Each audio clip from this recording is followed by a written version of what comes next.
Hello everyone, welcome to our YouTube channel. आशा करते हैं कि आपकी तैयारी काफ़ी अच्छी चल रही होगी। और आज के हम इस वीडियो में बायो के मोस्ट इम्पॉर्टेंट 20 क्वेश्चंस को डिस्कस करेंगे।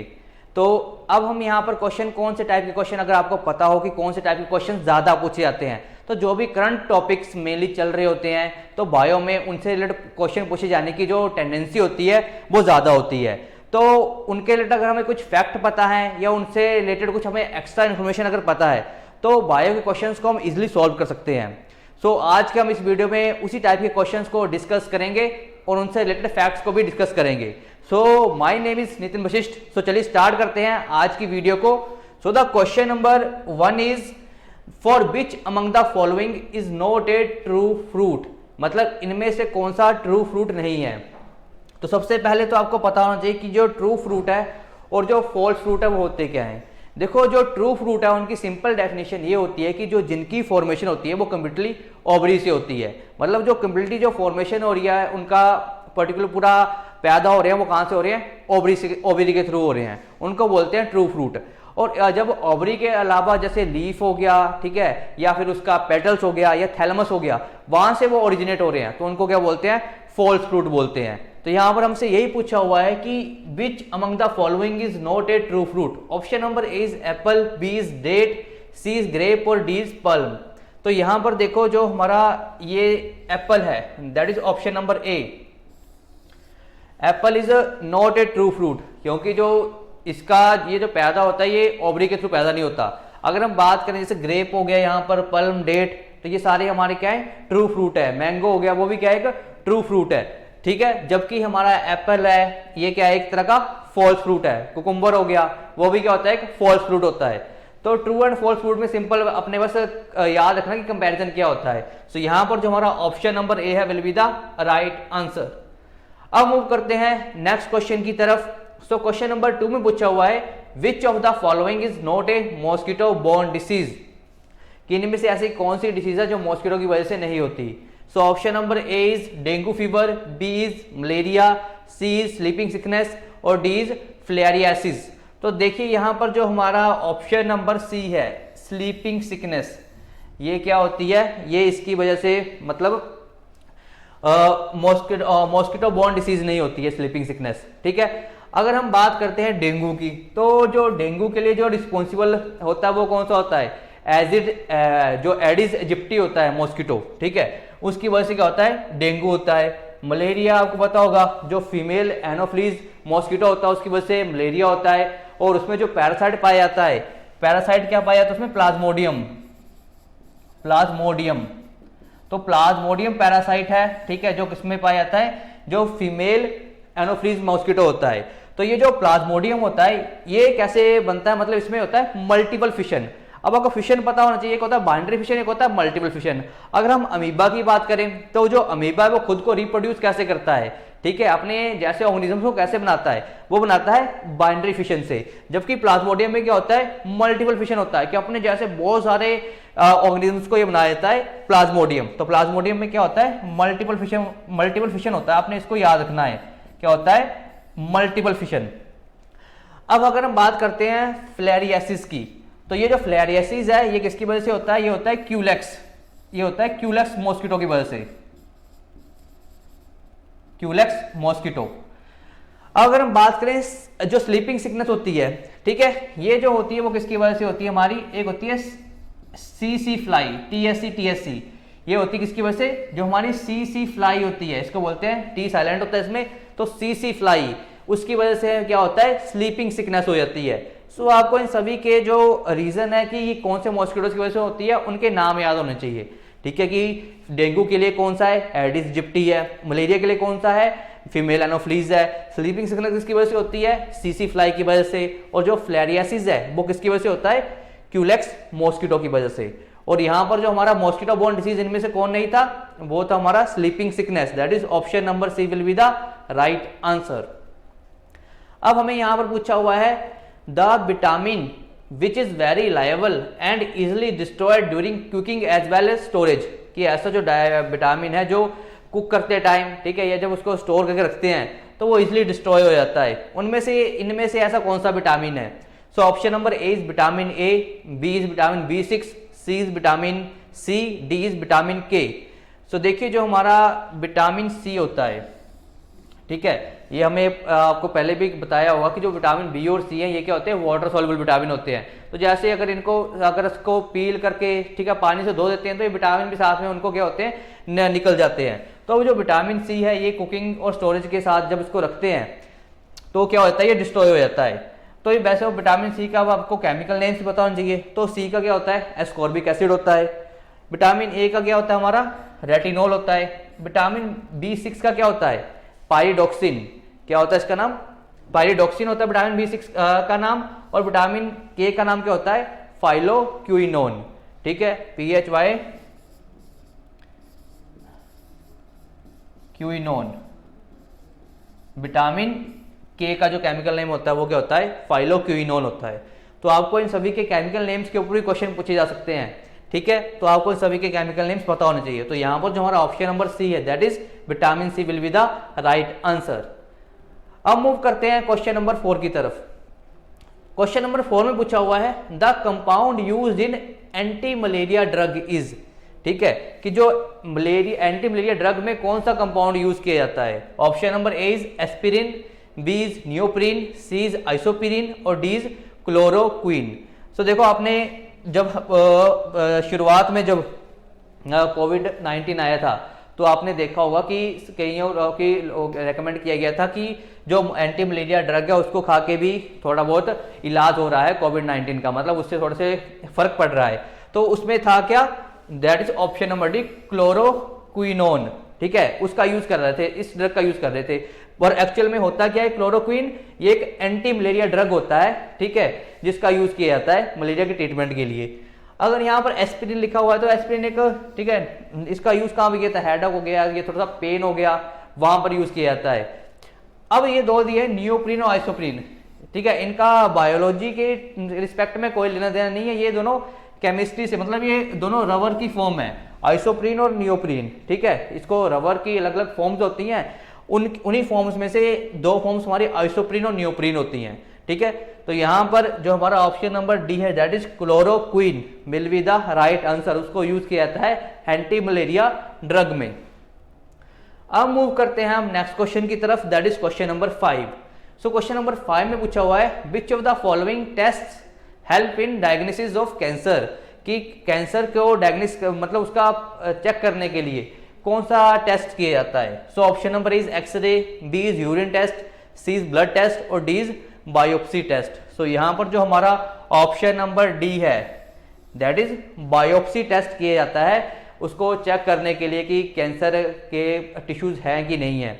तो हुआ क्या कि बायोप्सी में किया जाता है कि हमारी बॉडी से एक टिश्यू का सैंपल लिया जाता है, फिर बाद में उस सैंपल के ऊपर अलग अलग टेस्ट किए जाते हैं जिसके थ्रू पता लगता है कि उस पर्टिकुलर टिश्यू में इसके कैंसर के सिम्टम्स हैं या नहीं है, कि मतलब यह कि कैंसर है या नहीं है। तो बायोप्सी टेस्ट किया जाता है उसके लिए।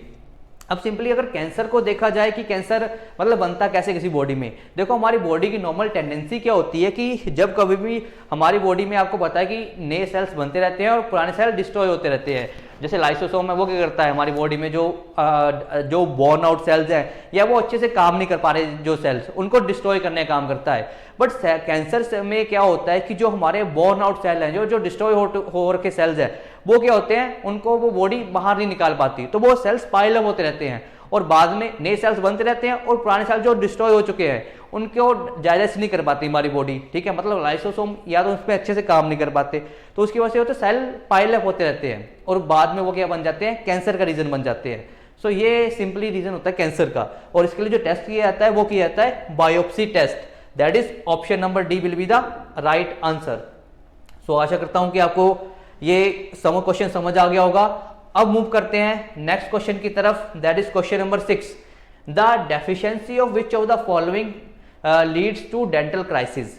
डेंटल क्राइसिस वही की मतलब कि कौन से हमारी बॉडी में किस चीज की डेफिशिएंसी से हमारे दांत क्या हो जाते हैं, खराब हो जाते हैं। Option number A is iron, B is copper, C is fluorine और डी इज जिंक। सो देखिए जो फ्लोरीन है, फ्लोरीन की जो कमी से क्या होता है, हमारे ये क्या होता है, डेंटल क्राइसिस आ जाते हैं, ठीक है, तो यहाँ पर जो ऑप्शन नंबर सी है फ्लोरीन सही आंसर हो जाएगा। अब आयरन है, तो अगर आयरन की कमी से क्या होता है, ठीक है, मतलब आयरन कहाँ पाया जाता है, ब्लड में पाया जाता है, तो मतलब अगर आयरन नहीं होगा तो खून की कमी हो जाएगी, ठीक है, क्रोनिक ब्लड लॉस होना शुरू हो जाएगा, मतलब बड़े लंबे टाइम के लिए ऐसी चीजें जो लंबे टाइम के लिए बोलते हैं क्रोनिक डिसीजेज बोल देते हैं, तो यहाँ पर ब्लड लॉस होना शुरू हो जाएगा आयरन की कमी से, ठीक है। तो फ्लोरीन यहाँ पर क्या हो जाएगा, जो डेंटल क्राइस के लिए रिस्पॉन्सिबल होता है अगर इसकी कमी हो जाए तो। अब मूव करते हैं क्वेश्चन नंबर 7 की तरफ। क्वेश्चन नंबर 7 में देखो क्या पूछा हुआ है, carotene in India cows milk causes, कि जो भारतीय काऊ में जो काऊ के मिल्क में क्या होता है, कैरोटीन पाया जाता है, उसकी वजह से क्या होता है। Option number A is creamish white colour, B is yellow colour, C is deep yellow colour और डी इज नो चेंज। तो आपने देखा होगा जब कभी काऊ मिल्क पीते हैं वो यूजुअली किस कलर का होता है, येलो कलर का, ठीक है, उसका जो मक्खन होता है, ठीक है, वो थोड़ी येलो टेक्सचर होता है उसके ऊपर।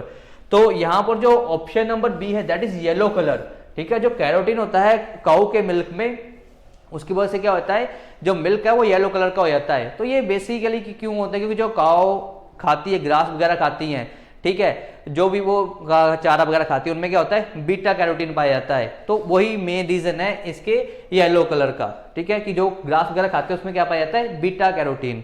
तो उसकी वजह से क्या होता है, जो काऊ का मिल्क है वो येलो कलर का होता है। अब मूव करते हैं नेक्स्ट क्वेश्चन की तरफ, दैट इज क्वेश्चन नंबर 8। अब क्वेश्चन नंबर 8 में पूछा हुआ है the foot and mouth disease is found in, कि जो फुट और माउथ डिसीज है ये किसमें पाया जाता है, ठीक है। तो option number is cats and dogs, B is cattle, C is poultry और डी इज ह्यूमंस। तो देखिए ये फुट एंड जो माउथ डिसीज होता है उसमें क्या होता है, जो ये वाले पार्ट्स है, ये वाले पार्ट्स गलना शुरू हो जाते हैं। तो ये होता किसकी वजह से है, दैट इज मतलब होता किसमें है ये, that is option number B, cattles में ये पाई जाती है फुट एंड माउथ डिसीज, ठीक है। तो कैटल्स में मेनली क्या होता है कि उनके जो पैर होते हैं जिनको खुर बोलते हैं वो क्या होते हैं, वो गलना शुरू हो जाते हैं, ठीक है, और माउथ में भी उनको बहुत ज़्यादा गलना शुरू हो जाता है। तो वो रीज़न क्या है उसका, फुट एंड माउथ डिसीज, जो कहाँ पे पाई जाती है, कैटल्स में पाई जाती है। अब मूव करते हैं क्वेश्चन नंबर 9 की तरफ। तो पूछा हुआ 9 क्वेश्चन में, to which one of the following types of organisms do mushroom belongs, कि जो मशरूम है इनमें से कौन से टाइप के ऑर्गेनिजम्स को बिलोंग करता है। Option number A is algae, B is ferns, C is fungi, D is lichens. तो देखिए जो मशरूम आपको पता ही होगा एक तरह की क्या होती है, हमारी फंगस होती है। तो यहाँ पर जो ऑप्शन नंबर सी है that is fungi will be the right answer, कि फंगस क्या हो जाएगा, मशरूम क्या होता है, एक टाइप की फंगस होती है, ठीक है, और ये एडिबल होती है, इसको हम खा भी सकते हैं। अब यहाँ पर लाइकन्स दिया हुआ है। अब लाइकन्स क्या होता है, ये एक सिम्बायोटिक रिलेशन होता है दो ऑर्गेनिजम्स के बीच में, ठीक है, मतलब लाइकन्स किससे किससे मिलके बनते हैं, हमारे जो एल्गी है, ठीक है, हमारी एल्गी हो गया और दूसरा हमारा क्या हो गया, फंगस हो गया, उन दोनों को मिलके क्या बनता है, लाइकन्स बनते हैं, ठीक है। और जो इसमें ज्यादा डोमिनेंट कैरेक्टर होते हैं वो किसके होते हैं, फंगस के होते हैं। मैं आपको फोटो दिखाता हूं, जैसे यहाँ पर है, इस तरह की आपने शेप देखी होगी पेड़ों के ऊपर बनी हुई, तो ये क्या होता है हमारा, ये होते हैं लाइकन्स होते हैं, ठीक है। तो इसमें दो करैक्टर पाए जाते हैं, किसके, एल्गी के पाए जाते हैं और दूसरे फंगस के पाए जाते हैं, बट डोमिनेट किसके होते हैं, ज्यादा करैक्टर फंगस के डोमिनेट होते हैं। और दूसरी ये शेप आपको दिख रही होगी पानी के ऊपर, आपने बहुत सारे इस तरह के स्ट्रक्चर देखे होंगे, इसको क्या बोलते हैं, फंगस बोलते हैं। अब ये फंगस क्या होते हैं, ये ग्रुप होते हैं बहुत सारे, एक्वेटिक, फोटोसिंथेटिक, ठीक है, और इसमें क्या होते हैं, इनका अपना खुद का न्यूक्लियस भी होता है, ठीक है, बट इनमें कोई भी रूट्स, हेयर्स वगैरह कुछ नहीं होते, ठीक है, ये भी ऑर्गेनिजम्स होते हैं, ठीक है। तो इसमें इसमें क्या होता है, न्यूक्लियस होता है, तो मतलब ये सिंगल सेलुलर होते हैं। अब तीसरा हमारा क्या, ये है मशरूम। तो मशरूम आपने भी देखी होगी, जो खाते भी हैं हम, ठीक है। तो अब तीनों टर्म्स आपको क्लियर होती है कि लाइकन्स क्या होते हैं, ठीक है, एल्गी क्या होती है और फंगस, एल्गी क्या होती है और तीसरा मशरूम क्या होती है। और यहाँ पर एल्गी पता होना चाहिए कि आपके इसमें क्या होता है, न्यूक्लियस भी होता है इनमें, और ये फोटोसिंथेसिस भी करते हैं, ठीक है। तो यहाँ पर जो हमारा ऑप्शन नंबर सी है दैट इज मशरूम क्या है, एक तरह का फंगस है। So option number C will be the right answer. अब मूव करते हैं हम क्वेश्चन नंबर 10 की तरफ। सो क्वेश्चन नंबर 10 में पूछा हुआ है the food wrapped in newspaper is likely to get contaminated with, ठीक है। Option number is lead, B is aluminium, C is iron और डी इज मैग्नीशियम। सो आपने देखा होगा कि जब कभी भी घरों में यूजुअली जब खाना पैक करते हैं तो क्या होता है, घर वाले उसमें न्यूज़पेपर में खाना पैक करके दे देते हैं, बट अब ये सलाह देती है कि न्यूज़पेपर में खाना पैक नहीं करना चाहिए, ठीक है। उसके जगह पे अगर हम सिल्वर फॉइल का यूज़ कर लेते हैं, वो ज़्यादा बेनिफिशियल है एज़ कम्पेयर टू अगर हम बात करते हैं न्यूज़पेपर से, क्योंकि न्यूज़पेपर में जो इंक होती है वो इंक किससे बनी होती है, वो लेड से बनी होती है, ठीक है, और वो बहुत ज़्यादा पॉइजनस होता है हमारी बॉडी के लिए। तो इसलिए जो यहाँ पर जो ऑप्शन नंबर ए है दैट इज लेड, ठीक है। जो फूड होता है न्यूज़पेपर के अंदर रैप, तो उसकी वजह से वो उसकी वजह से वो लेड से कंटामिनेट हो सकता है, और लेड अगर हमारी बॉडी में चले जाए तो वो हमारे लिए पॉइजनस हो सकता है। तो इसलिए लेड की वजह से हमें, क्योंकि न्यूज़पेपर लेड होता है, उसकी वजह से हमें उसको रैप नहीं करना चाहिए, ठीक है। इसके अलावा हमें सिल्वर फॉइल का यूज करना ज्यादा बेनिफिशियल है। सो यहाँ पर जो ऑप्शन नंबर ए है that is lead will be the right answer. अब मूव करते हैं क्वेश्चन नंबर 11 की तरफ। तो क्वेश्चन नंबर 11 में देखो क्या बोला हुआ है, which one of the following disease is inheritable, ठीक है। कि मतलब क्या होता है कि वो जो हमारे पेरेंट्स से, पहले हमारे पेरेंट्स के पेरेंट्स से पेरेंट्स में आए होंगे, पेरेंट्स से हमारे में आ जाएंगे, कि ऐसे कौन सी ऐसे डिसीज होते हैं कि जो इनहेरिटेबल है। तो ऑप्शन नंबर ए दिया हुआ है ल्यूकेमिया, ठीक है, बी बोला है कलर ब्लाइंडनेस, सी बोला है मैलिग्नेंसी, और डी बोला है हेपेटाइटिस।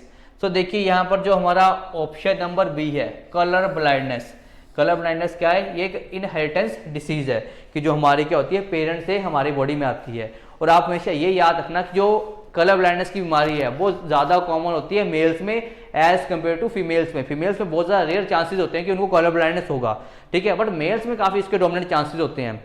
तो ये क्या है, एक हेरिटेबल डिसीज है। मतलब क्या होता है, हमारी इनहेरिटेबल डिसीज है कि जो क्या होता है कि हमारे जनरेशन टू जनरेशन ट्रांसफर होता रहता है और इसका कोई इलाज नहीं है, ठीक है। तो इसमें ये देखो होता क्या है, रीजन क्या है, क्योंकि जीन्स में क्या होते हैं, ये जो एक्स क्रोमोसोम्स होते हैं ना हमारी बॉडी में, एक्स क्रोमोसोम्स होते हैं, ये कैरी करते हैं जो हमारे कलर ब्लाइंडनेस के लिए रिस्पॉन्सिबल जीन्स होते हैं, वो कौन कैरी करता है, एक्स क्रोमोसोम्स कैरी करते हैं।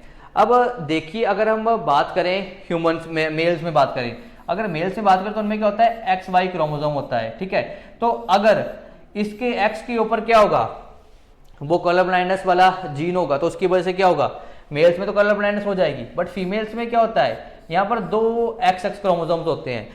अगर इन दोनों के ऊपर ही ये कलर ब्लाइंडनेस वाले जीन्स प्रेजेंट होंगे, ठीक है, या ये दोनों क्रोमोसोम्स के ऊपर ही कलर ब्लाइंडनेस वाले जीन्स होंगे, तभी फीमेल्स में क्या हो सकता है, कलर ब्लाइंडनेस हो सकती है। अगर इसमें एक्सपोज करो एक के पास है, ठीक है, कलर ब्लाइंडनेस वाला जीन और इसमें नहीं है, ठीक है, तो यहां पर फीमेल्स में क्या होगा, कलर ब्लाइंडनेस नहीं होगी, क्योंकि अब मेल्स में एक ही एक्स होता है। अगर इसी के ऊपर कलर ब्लाइंडनेस वाला यही क्रोमोसोम कैरी कर रहा होगा कलर ब्लाइंडनेस को, ठीक है, उस जीन को, तो उसकी वजह से क्या होगा, मेल्स में क्या होगा, कलर ब्लाइंडनेस हो जाएगी, जबकि फीमेल्स में दोनों के ऊपर होनी चाहिए, ठीक है। इसलिए बोलते हैं कैरियर्स बोलते हैं इनको, फीमेल्स को, कि अगर फीमेल्स ने ट्रांसफर कर दिया तो मेल्स में तो अगर एक बार पहुंच गया एक्स क्रोमोसोम, तो उसकी वजह से मेल्स में तो पक्के चांसेस है कि वहां पर कलर ब्लाइंडनेस हो ही जाएगी, ठीक है। तो ये मेन रीजन होता है कलर ब्लाइंडनेस का। तो जो एक्स क्रोमोसोम्स होते हैं, ठीक है, वो उनके ऊपर इंफॉर्मेशन होती है, ठीक है, वो कैरी करते हैं जीन्स को जो कलर ब्लाइंडनेस के लिए रिस्पॉन्सिबल होते हैं। सो यहां पर जो हमारा ऑप्शन नंबर बी है दैट इज कलर ब्लाइंडनेस, यही एक डिसीज है जो क्या होती है, इनहेरिटेबल होती है और इसका कोई अभी तक इलाज नहीं है। अब ल्यूकेमिया देखो क्या होता है, ये इसको क्या बोलते हैं, ब्लड कैंसर भी बोल देते हैं, ठीक है। तो ल्यूकेमिया को क्या बोलते हैं, ब्लड कैंसर बोलते हैं। अब यहां पर जो ऑप्शन नंबर बी है that is colour blindness is the right answer. So अब तो आपको कलर ब्लाइंडनेस का रीजन समझ आ गया होगा कि कौन से करियर्स होते हैं, ठीक है, और किन में ज्यादा टेंडेंसी होती है होने की। पूछा जा सकता है क्वेश्चन ये कि कहाँ पे ज्यादा टेंडेंसी है कलर ब्लाइंडनेस होने की, मेल्स में या फीमेल्स में। तो हमेशा याद रखना है कि मेल्स में टेंडेंसी ज्यादा है एज कम्पेयर टू फीमेल्स में। अब मूव करते हैं हम नेक्स्ट क्वेश्चन की तरफ, that is question number 12। For which one among the following disease no vaccine is yet available. किनमें से दी हुई कौन सी बीमारियों में से अभी तक ऐसी बीमारी है जिसके लिए अभी तक वैक्सीन अवेलेबल नहीं हो पाई है। So option number A is tetanus, B is malaria, C is measles, D is mumps. तो देखिए यहाँ पर जो हमारा मलेरिया है, ठीक है, तो मलेरिया के लिए अभी तक कोई भी वैक्सीन अभी तक बन नहीं पाई है, ठीक है, जबकि बाकी ये सारे इनके लिए वैक्सीन अवेलेबल है, ठीक है। तो यहाँ पर जो malaria that is option number C will be the right answer. और हमें पता है कि मलेरिया किसकी वजह से होता है, फीमेल एनोफ्लीज की वजह से होता है, और उसमें क्या होता है, प्लाज्मोडियम होता है, जिसमें क्या होती है, मल्टीपल फिशन प्रोसेस होती है, ठीक है। और ये सारे होते हैं, ये होते हैं यूनिसेल्युलर होते हैं। ये जो फिशन वाली प्रोसेस होती है क्या होती है, यूनिसेल्युलर होती है ये, ठीक है, मतलब जिसमें सिंगल सेल ऑर्गेनिज्म होते हैं उन्हीं में ये प्रोसेस होती है, फिशन प्रोसेस, ठीक है, जैसे अमीबा हो गया, ठीक है, ये हमारा मलेरिया वाले प्लाज्मोडियम हो गए। अब मूव करते हैं हम क्वेश्चन नंबर 13 की तरफ। तो क्वेश्चन नंबर 13 में हमसे पूछा हुआ है in which one of the following antibody formation take place, कि इनमें से किस में एंटीबॉडी फॉर्मेशन होती है। तो option number A is RBCs, B is blood platelets, C is blood plasma और डी इज डोनेंस मेम्ब्रेन। तो देखिए जो हमारा option number C that is blood plasma, इसमें क्या होती है, हमारी फॉर्मेशन होती है एंटीबॉडीज की। तो देखिए जो ब्लड में क्या होता है कि 55% के अराउंड क्या होता है, ब्लड प्लाज्मा होते हैं, और जो बाकी सेल्स होते हैं, ब्लड सेल्स होते हैं, वो कितने होते हैं, वो 45% के अराउंड होते हैं, जिसमें क्या आते हैं, आरबीसीज भी आते हैं, ठीक है, डब्ल्यूबीसीज आते हैं, प्लेटलेट्स वगैरह आते हैं, ठीक है। तो ये 55% इसमें क्या होता है, टोटल में से 55% ये कैरी करते हैं। और इसमें जो 92% होता है वो वाटर होता है, और बाकी जो 8% होते हैं उसमें अदर सॉल्ट होते हैं, ठीक है, जैसे कोई सॉल्ट हो गया, एंजाइम्स हो गए, ठीक है, हॉर्मोन्स वगैरह हो गए। तो सॉल्ट्स, एंजाइम्स वगैरह इस 8% में पाए जाते हैं। और जो बाकी 45% है उसमें क्या होते हैं, हमारे वाइट ब्लड सेल्स होते हैं, रेड ब्लड सेल्स होते हैं, प्लेटलेट्स होते हैं। तो देखो जो वाइट ब्लड सेल, जो अगर रेड ब्लड सेल की बात करें, ठीक है, तो जो रेड ब्लड सेल होते हैं ये कैसे शेप के होते हैं, ये बाई कॉनकेव शेप के होते हैं, ठीक है। कैसे शेप होती है इसकी, बाई कॉनकेव। तो मैं आपको बाई कॉनकेव की शक्ल दिखाता हूँ, जैसे ये है बाई कॉनकेव, मतलब एक ऐसे, ये नीचे से भी ऐसे होता है और ऊपर से भी ऐसे ऐसे होता है, और ये ऐसे ऐसे मिले होते हैं, ये इस तरह की शेप होती है। जैसे आपको ये दिख रहा होगा, ये बीच में से धंसा हुआ, बीच में से, नीचे से भी इस तरह से ही होगा। तो कोई इस तरह से शेप बनती है, ठीक है। और इनको क्या बोलते हैं, एरिथ्रोसाइट्स बोलते हैं।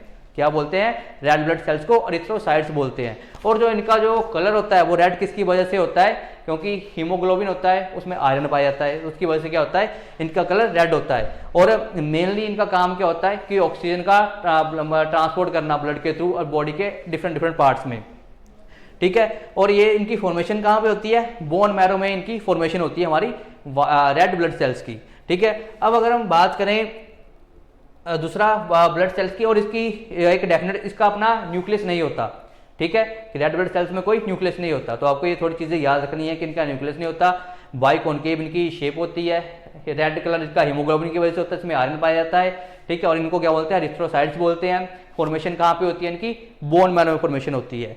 अगर हम बात करते हैं वाइट ब्लड सेल्स की, तो वाइट ब्लड सेल्स क्या करते हैं, हमारी बॉडी को डिसीज वगैरह से बचाने में हेल्प करते हैं, ठीक है। उनको ल्यूकोसाइट्स बोलते हैं, क्योंकि इनका क्या हो, कोई कलर नहीं होता, ठीक है।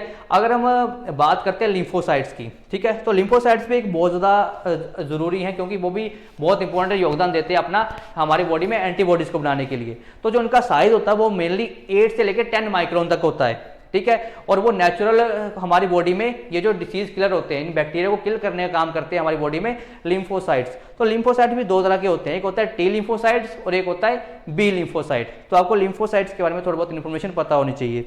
अब अगर हम बात करें प्लेटलेट्स की, तो प्लेटलेट्स का मेनली काम क्या होता है कि ब्लड की क्लोटिंग करवाना, ब्लड का थक्का जमा के रखना, कि जब कभी भी ब्लीडिंग होनी शुरू हो जाए, तो अगर प्लेटलेट्स हमारी बॉडी में बहुत कम हो गए तो ब्लड की ब्लीडिंग ही होती रहेगी। तो वो ब्लड की ब्लीडिंग मतलब उसको रोकने में, क्लोटिंग करने में हेल्प करते हैं हमारे ब्लड प्लेटलेट्स।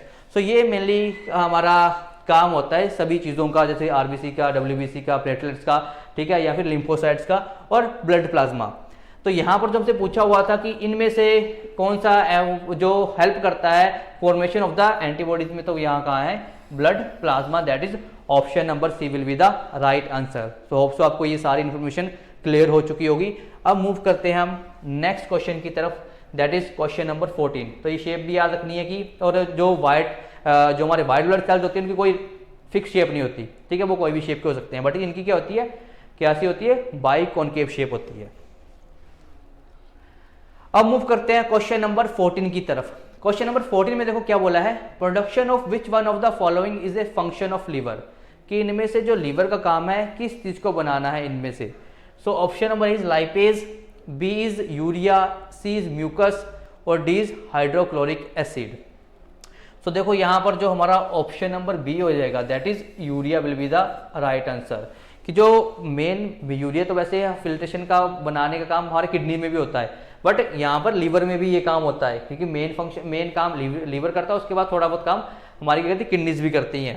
तो यूरिया फॉर्मेशन का मेन हमारा फंक्शन कहाँ पे होता है, लीवर में होता है, ठीक है। तो लीवर क्या करता है, या तो जो हमारे ब्लड, अब क्या होता है कि स्टमक से जब कोई ब्लड पास करता है, ठीक है, उसमें स्मॉल इंटेस्टाइन में, फिर जब लिवर से पास करता है, लिवर क्या करता है, जो कॉम्प्लेक्स पार्टिकल्स होते हैं उनको सिंपल पार्टिकल्स में कन्वर्ट करता है ताकि हमारी बॉडी उसको इजीली यूज कर सके।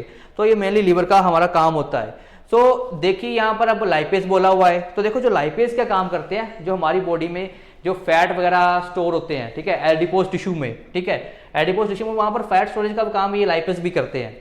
आगे है म्यूकस और हाइड्रोक्लोरिक एसिड। तो आपको पता है हमारे पेट में क्या होता है, हाइड्रोक्लोरिक एसिड होता है। जो भी खाना हमारे पेट में आता है उसको क्या करता है, एसिडिक मीडियम प्रोवाइड करता है ये हमारा हाइड्रोक्लोरिक एसिड, ताकि उसके ऊपर जो पेप्सिन प्रोटीन है वो इजिली वर्क कर सके। अब याद रखना कि पेप्सिन कहाँ पे काम करता है, जब कभी मीडियम क्या होता है, एसिडिक होता है। अब म्यूकस भी हमारे पेट में मेम्ब्रेन होती है, क्योंकि जो एसिडिक एसिड होता है उसकी एसिडिटी बहुत ज्यादा हाई होती है।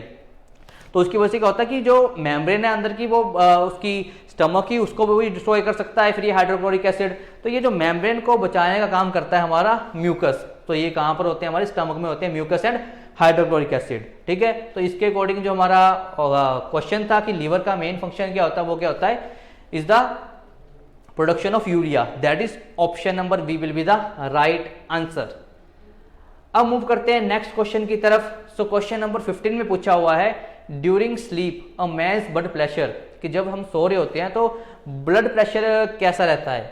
Option number A is increases, B is decreases, C remain constant और डी फ्लक्चुएट्स। सो देखिए जब कभी हम सोते हैं तो हमारा ब्लड प्रेशर क्या रहता है, फ्लक्चुएट करता रहता है, ठीक है। तो यहाँ पर जो ऑप्शन नंबर डी है will be the right answer, कि फ्लक्चुएट करता रहता है। हमारा ब्लड प्रेशर ज़्यादा कब होता है, ठीक है, मेनली बोलते हैं कि मॉर्निंग और इवनिंग के टाइम पे ब्लड प्रेशर काफ़ी हाई होता है, क्योंकि हमारी बॉडी में हॉर्मोन्स वगैरह सीक्रेट हो रहे होते हैं, तो उसकी वजह से जो ब्लड का प्रेशर है वो बढ़ जाता है। और जो ब्लड प्रेशर नॉर्मली कितना होता है, 120 और 80, मतलब हाई साइड पे 120 होना चाहिए, जो लो साइड पे 80 होना चाहिए। तो अगर ये 120, 80 या फिर 139 और ये कहाँ पर है, 89 के बीच में है, ठीक है, तब तो इसका मतलब होता है कि उसको हाइपरटेंशन के सिम्टम्स है, 139 एंड 89। अगर ये चला जाता है ग्रेटर देन 140, ठीक है, एंड 90, तो यहाँ पर ये सिग्निफाई करता है कि जो पर्टिकुलर पर्सन है वो हाइपरटेंशन का शिकार हो चुका है। तो किसकी वैल्यू कितने से ऊपर, 140 और अपर लेवल पे और 90 लोअर लेवल पे। अगर यहाँ पर पहुंच चुका है, ठीक है, इससे अगर हाई चला गया है तो इसका मतलब है ये सिग्निफिकेंस है इसका कि वो ब्लड हाइपरटेंशन का शिकार हो चुका है। और ये होता कितना है, मिलीमीटर ऑफ मर्करी, ऐसे लिखते हैं इसको, ठीक है।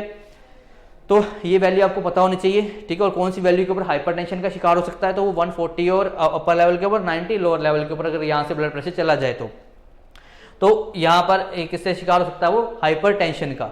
और स्लीपिंग के दौरान ब्लड प्रेशर क्या रहता है, फ्लक्चुएट करता रहता है हमारा blood pressure. That is option number D will be the right answer. अब मूव करते हैं क्वेश्चन नंबर 16 की तरफ। देखो क्वेश्चन नंबर 16 में बोला है, which one of the following parts of the pitcher plant becomes modified into a picture, ठीक है, कि कौन सा पार्ट है पिक्चर प्लांट का कि जो मॉडिफाई हो जाता है पिक्चर में। Option number A stem, B is leaf, C is stipule, B is petiole. So picture plant आपने देखा होगा, ठीक है, एक प्लांट होता है, इसमें एक लिड लगी होती है कि जैसे ही उसके अंदर इंसेक्ट एंटर करता है अंदर, वो ऊपर से लिड बंद हो जाती है और वो क्या करता है, उसको फिर थोड़ी देर के बाद उसकी वजह से ऑक्सीजन की प्रेजेंस ना होने से, ठीक है, उसको पकड़ के वो इंसेक्ट जब मर जाता है फिर वो खुल जाता है। तो ये होता क्या है, कौन सा फंक्शन है उसका, ये जो लीफ है, मतलब ये लीफ मॉडिफाई होके क्या बनती है, वो लिड बन जाती है, ठीक है। जो कोई इंसेक्ट आने जब उसमें एंटर कर जाता है तो वो खुद ब खुद बंद हो जाती है, ठीक है। आपने वो देखी भी होगी, अगर पिक्चर्स के थ्रू दिखाए तो ये होती है, देखो लिड, यहाँ पे क्या होगा, जैसे इंसेक्ट एंटर करेगा ये वाली लिड बंद हो जाएगी, ठीक है, और ये तब तक बंद रहेगी जब तक वो मर नहीं जाता। और फिर उसके बाद ये क्या होते हैं, उसको खा लेते हैं, इसको इंसेक्ट ईटर भी बोलते हैं। तो इसमें होता क्या है, जो लीफ है वो मॉडिफाई हो जाती है, ठीक है, इसको कहते हैं मॉडिफाइड लीफ भी बोलते हैं। तो क्वेश्चन पूछा जाता है कि मॉडिफाइड लीफ की कोई एग्जांपल दो, तो मॉडिफाइड लीफ की एग्जांपल क्या हो जाएगी, हमारी पिक्चर प्लांट हो जाएगी, ठीक है। तो यहाँ पर जो ऑप्शन नंबर बी है will be the right answer. अब नेक्स्ट मूव करते हैं हम क्वेश्चन नंबर 17 की तरफ। देखो 17 में क्या पूछा हुआ है, which one of the following is a vitamin, कि इनमें से कौन सा विटामिन है। Option number A citric acid, ठीक है, B is folic acid, C is glutamine acid और डी इज लाइनोलिक एसिड, ठीक है, लाइनोलिक एसिड। सो देखिए यहाँ पर आपने सुना होगा फॉलिक एसिड के बारे में, फॉलिक एसिड कौन से विटामिन का नाम होता है? तो इसको क्या बोलते हैं? Vitamin B9।